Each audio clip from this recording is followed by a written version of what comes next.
നമസ്കാരം, പുതിയൊരു വീഡിയോയിലേക്ക് സ്വാഗതം. നമ്മൾ മത്തനൊക്കെ ഇത് പടർന്ന് പന്തലിച്ച് വരുന്നുണ്ട്.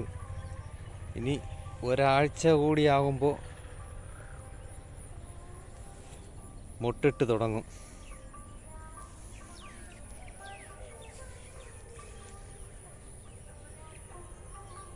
നമ്മളിവിടെ പയറിൻ്റെ ഇടവിളയായിട്ടാണ് ഇവിടെ മത്തൻ ചെയ്തിരിക്കുന്നത്.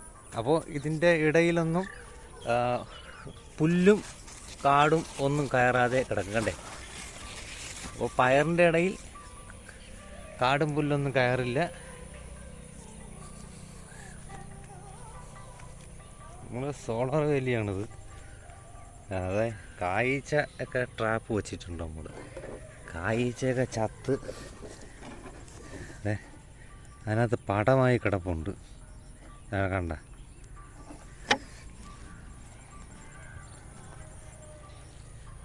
മത്തനൊക്കെ ഓടി ഓടി ഓടി വളരുന്നുണ്ട്.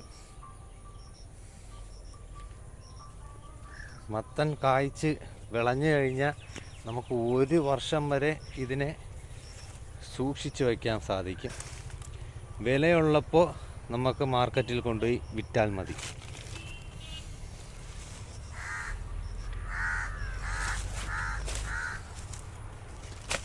1 ഏക്കർ പയർ കൃഷിയുണ്ട്.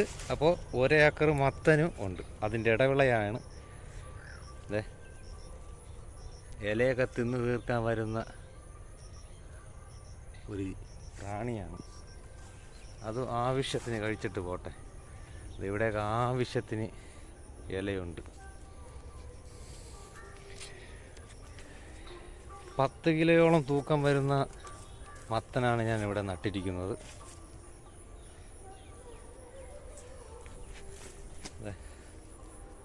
പന്തലിച്ച് ഓടിപ്പോകുന്നുണ്ട്.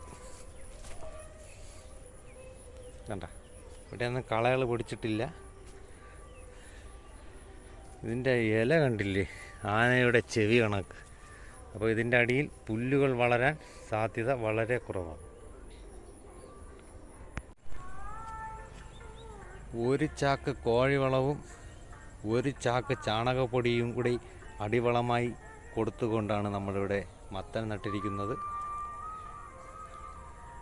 1 മീറ്റർ വീതി, 1 മീറ്റർ നീളം, 2 അടി പൊക്കം എന്ന രീതിയിൽ തടമൊരുക്കിയാണ് നമ്മളിവിടെ മത്തൻ നട്ടത്. അപ്പോൾ ഇത്രയും വളം ചേർത്ത് നട്ട് കഴിഞ്ഞാൽ നമുക്ക് പിന്നീട് വളങ്ങളൊന്നും ചേർക്കേണ്ട ആവശ്യമില്ല. 2 മാസത്തോളം നമുക്ക് വിളവ് ലഭിക്കും.